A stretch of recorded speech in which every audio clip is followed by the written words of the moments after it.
Checking in again with Quincy City Council President Nina Liang for another update on this week's City Council meeting. Nina, it's my lucky month because I get to talk to you every week now. Back to back to back. It's great. How are you? I'm good. I'm hoping that it won't rain too badly today, but I guess we'll see. I know we were just talking about the change of seasons, and it looks like it really is happening. And we've been spoiled for too long with warm weather. So it is. I guess denial is just a river in Egypt, right? We can't use it to keep the good weather around, but that's all right. That's all right. But you guys are in full meeting mode now. We are, and that's so again, we've had these back-to-back meetings, but really it's because with the elections falling as late as they were. We do meet a minimum of 2 times per month, but we also have committee meetings on top of that. And so we are in full swing and are in meetings back to back right now. Yeah. Pretty light agenda last night, though. Tell us what happened if you could. Yeah, of course. So let me just video. So the first item that we had only 3 items last night, but again, we are moving a lot of these into committees so that we can have sessions outside of our regularly scheduled council meetings to dive more in depth to these specific items and actually be able to convene formal public hearings for public participation as well. So there was another item that came in yesterday that's going to follow that same track. It's an ordinance that was introduced by Councilor Palmucci and sponsored by Councilor Mahoney relative to essentially formally adopting the state's rules around use for bicycles. This really stemmed from, though, very honestly, from a lot of the issues that we've been having across the city with, unfortunately, this sort of bicycle gang that's been going around, right? Folks who, are riding their bicycles really recklessly, endangering themselves and endangering others who are on the road or pedestrians. But, they, the folks who've been going out on their bicycles, again, doing this across the city have damaged property, right? They've attacked and harassed actual drivers on the road, Quincy residents or not. When they're coming through the city, there was an incident that was described last night that, somebody had witnessed one of these bicyclists jumping on top of a woman's car in the middle of a road, right? This isn't like a parked car situation, like in the middle of the road at a stoplight, this bicyclist jumped on this woman's car and essentially kicked in her windshield, and so we just, again, this has been going on for quite some time. I can only imagine how many folks have seen them out themselves, have had their car or property damaged. It's very, very dangerous right now, right? And it's just not safe to be driving through the city with these bicyclists. Again, they can get seriously injured. Drivers can potentially or already have gotten seriously injured as well, right? And property has gotten damaged. And so, long story short, that was sort of the impetus of sort of formally adopting these regulations around bicycle use that are already in place through a state for us to just be able to say, hey, we're going to crack down on this. We're going to make sure that, if you are riding your bicycle through the city, you're following the rules and regulations and how to do that. TPAL has been phenomenal in putting up all these bike lanes across the city, right? And making sure that we're increasing access and use of safe bicycling across the city. We want to encourage people to ride their bicycles. Of course, what we don't want is to have, again, a large group of folks who are using their bicycles to attack drivers and harass people on the road and damage public property or damage private property. So again, that's what this ordinance has to do with. And just like every other ordinance, right? Again, it's our priority to make sure that we do have public input on any and all of these items before we actually move forward on voting on any particular piece of legislation. And so it's in ordinance committee right now. We will be, again, hosting public hearings, having the public participate and then give their input before we vote on anything final that goes out on that. Okay. Have you had input from the police department? Are they on board with this? Do you know? It was just introduced last night, so Okay. We haven't had any larger discussion outside of that. It has to, again, go into committee to be able to open up for those larger conversations, which I'm really excited to hear from them on any suggestions or recommendations that they have, right? Again, I know they've received a number of phone calls from residents across the city on this issue, so they've already been addressing it. It'd be super helpful to have their input as well. Sure. Okay. I know in larger cities, Boston, for instance, the problem is with dirt bikes, not bicycles. So it's an even more pressing matter there. So Quincy's, not unique, but it is unfortunate that it has to come to this in order to enforce it.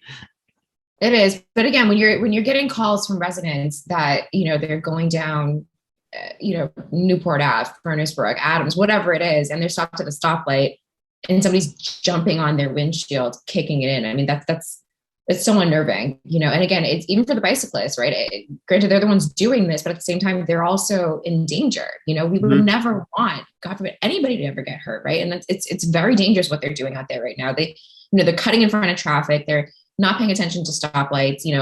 Folks sometimes are going 35, 40 miles an hour down these main roads. That's exceptionally dangerous if you're a bicyclist just being reckless and speeding out in front of a car like that. I mean, it's all around what's happening right now is very, very, very dangerous. And we want to do whatever we can to help quell that. Yeah. So I'm assuming that passed unanimously. Well, it's going into committee. So nothing has passed formally yet. Once it goes into committee, and we're going to have the public hearings on it, get input from as many folks as possible to make sure that we have a tight piece of legislation here before we vote on anything. So It was introduced to go into committee so that we can start the process of having something that we finally do vote on and move forward with. Gotcha. Okay. Very good. Alrighty. And kind of a similar issue came up as well in form of a resolve, right? Dealing with, commuting. Yes. That was introduced by Councilor Phelan. And it was co-sponsored by Councilor Mahone and Councilor Palmucci, but supported by the entire body. So there already is a ban on commercial vehicles on Furnace Brook Parkway. This is something that is already in place, but Councilor Phelan is bringing this forward to us to call attention to it because it's not being enforced right now. And as I'm sure many, many listeners who are tuning in know, when you're commuting down Furnace Brook Parkway, right? Again, whether it's speed or congestion or whatever it may be, sure, but having 18-wheelers come down that road constantly, it's just not built for that. To Councilor Phelan's point, these roads, I mean, granted, we're a city, yes, and we're a large city, yes, and all of this, but, we're not some cut through, highway or route that you should be taking with these 18-wheeler trucks. And so, this ban on commercial vehicles, we're not talking, small commercial pickup trucks. We're talking these large, massive 18-wheelers that continue to use it and take advantage of it when they know they're not supposed to be doing that, And so we all really appreciate that Councilor Phelan brought this, again, sort of bringing it back to light, right? To call, again, attention to it, to say, hey, there's this ban that exists. We need it to be enforced, And so, again, that's something that we unanimously voted on. We do want to make sure that people who are using these roads are able to continue using them, but that also our infrastructure isn't getting so damaged by trucks that aren't supposed to be on this road to begin with, right? Mm-hmm. I don't mean to digress, but this is a great opportunity to give a shout out to Al Grazioso and the folks over at the DPW. They've been going across the city for years now, for the last few years, and they've been ahead of schedule in redoing all of our streets, right? The infrastructure work, the streets, the sidewalks, main roads, side roads, private roads, whatever it is. And they've been doing such a great job at it, but that's our tax dollars at work, right? This is what we want to see. Our infrastructure is very, very old. It's important that we update it and make sure that, again, roads are safe, right? That the water lines coming into the homes are safe, all of this. And, we've been putting money and time and planning and so much into this. The last thing we want now is for, again, these trucks that aren't supposed to be on these roads coming and creating damage and, creating issues on roads that are really meant for us to use as residents, right? And so, again, really grateful that Councilor Phelan brought this forward to call attention to it again. Yeah, of course, Furnace Brook Parkway is controlled by the state, so I'm assuming this calls on the state delegation and the state police, right, to enforce it.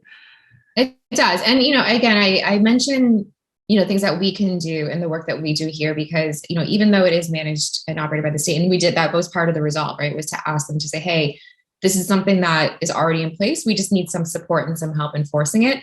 Whether it's Furnace Brook, Quincy Shore Drive, any of these roads, again, that are operated by the state, I think from what I've seen and my personal opinion of this is that we will still respond and do whatever it is that we can, right? Because if a resident calls and says, hey, I have this issue, whether it's QPD or anybody in the traffic department, they're going to do whatever they can to say, hey, we're here, we're in the city, we're going to do what we can to try to be helpful in resolving this as well. But really, this is, to your point, and you're right, we need the state to come and help enforce this. At this point, it's, again, it's these commercial vehicles, right? Not from Quincy, 18-wheelers coming through this area.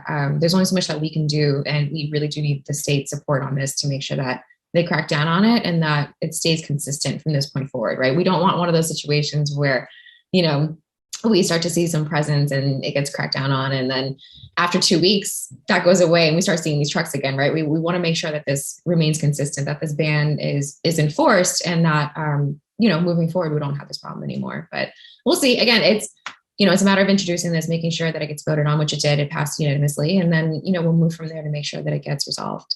Okay, very good. Anything else?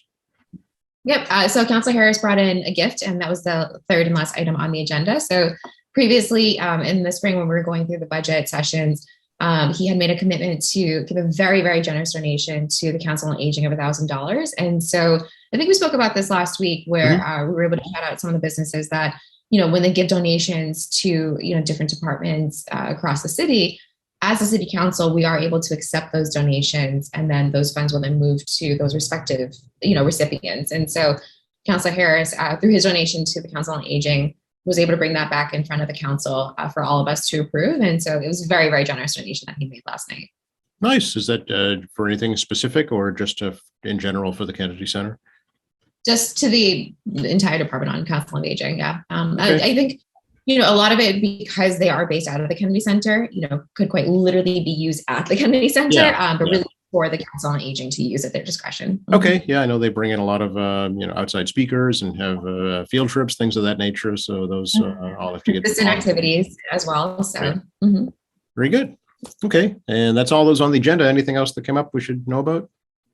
That was it. We have another meeting next Monday. We will be, again, with all these items that we had spoken about recently in ordinance, oversight, and finance committee, those three major committees. The chairs of those committees have in the last week been working offline to make sure that we get some schedules on the book. So our, regularly scheduled council meeting will be next Monday. But outside of that, in the coming weeks, there should be some committee meetings coming up as well. So I'll make sure to keep you posted when they get scheduled. Oh, good. Thank you. Yeah, we'd love to stay on top of that and talk with you afterwards, as always. Of course, as you mentioned, this is an election year. How's the campaigning going, Nina? It's going well. It always feels weird to talk in my city council capacity and then talk in campaigning capacity. But I appreciate you asking. I mean, no, it's going as well as it could with the weather as it has been, right? I'm very much one of those people that I love door knocking. I mean, out of all things campaign related, things that you should be doing while you're campaigning, door knocking is my absolute favorite. And so it's been really nice. It's been really interesting, talking to folks about issues that are important to them this year versus what they were a year ago, 2 years ago, 3 years ago. And that continues to change, right? Usually it does over time anyways, but more dramatically, obviously in the last year. Just getting to talk to people again, getting to connect with people again has been really nice. And, again, that's why I look at the weather every single day. And when it rains like a day, like today, I'm like, I can't get out there and talk to folks. But it's been going really well. I see a ton of other folks out there from other city council races, school committee races, and folks are getting activated and engaged, right? But I think, to the point of a conversation that I'm sure you had a lot of on the preliminary election night, maybe to us, it feels like there's a lot happening because we're all in it, right? And we're also in session at the same time. So not only are we going out and asking for the job again, we're also still doing the job, right? Which is the most important thing. So we feel really entrenched in it. I think, with the numbers, the way they were during the preliminary election, it's important for all of us, all of the candidates, to make sure that we are engaging even more people now over the course of the next 5 weeks, right? Because the election's really important, right? School committee, they manage the largest portion of the city council budget. City council, I love what we do, whether it's constituent services or work like this, talking about, mitigating traffic or, making sure that services like Council on Aging is able to, do what it is that they want to for the community, or this ordinance that we just talked about again with the safety of residents here in the city, right? There's so much importance in the work that we do on city council and school committee. I really hope that folks will be engaged to come out for the November election, and that numbers will be very different, hopefully better than they were in the preliminary. So we have a lot of work ahead of us. Again, the most important thing is that we keep doing the job that we were elected to do, but also make sure on the other side, the campaign side, that we're engaging as many people as possible, helping them to understand the process and answer any questions that they might have before the election and even after that, so hopefully they feel empowered to, go out and vote, because that's part of, what this entire process really is about, right? Is making sure that they understand that when they vote, they're giving us the opportunity to continue to serve them, right? They are our bosses, right? Folks out there, go out and vote, because you are our bosses.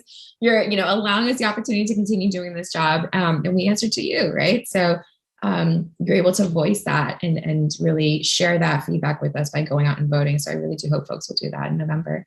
Yeah, November 2nd is the election. October 13th, by the way, is the deadline to register to vote in that election if folks haven't done that yet. So you still have some time to do that too. Thanks, Yes, Nina. and my go-to website for information on that is just always wheredoivote.ma.com. It's super easy to remember. It directs you to the Secretary of State's website in Massachusetts, where it has all that information. So yes, thank you for shouting out October 13th. It's the last day to register to vote. Folks can change their voter information if they've moved for whatever reason, change their name, whatever that may be, find out where to go vote, find out if they're registered to vote, all of the above. So wheredoivote.ma.com is always my go-to for that. All right, sounds good. And we will chat next week if that's okay. Absolutely. I'll talk to you next week. Okay, and that'll be October, by the way. You're always rushing these dates along, reminding me that it's getting farther and farther away from summer. I was saying to you earlier, we're only just all about 5-6 days into fall. We just got to ease into the whole pumpkin spice October thing, So. All right, but I can tell you, I talked to the mayor this morning and they are already planning the Christmas parade. So we talked about this. We're not talking about Christmas yet. Shut it down. Absolutely not. No, I am actually super excited. That's like one of my favorite celebrations in the city. Yes. That weekend, and so, it's awesome. It totally is. I'm really excited for it, but I can't think about Christmas right now. Joe, come on. Absolutely not. Well, coincidentally, the parade happens to be on my birthday this year. So I'm just saying, just saying, maybe, So we won't call it the Christmas parade. We'll just call it the Joe Catalano birthday parade. I like that. Yeah, it was very nice of the city to throw a parade for me. I like that a lot better. You're so welcome. It's very well deserved, long overdue, so here we are. Have a good week, Nina. You too. Okay, bye-bye. Bye.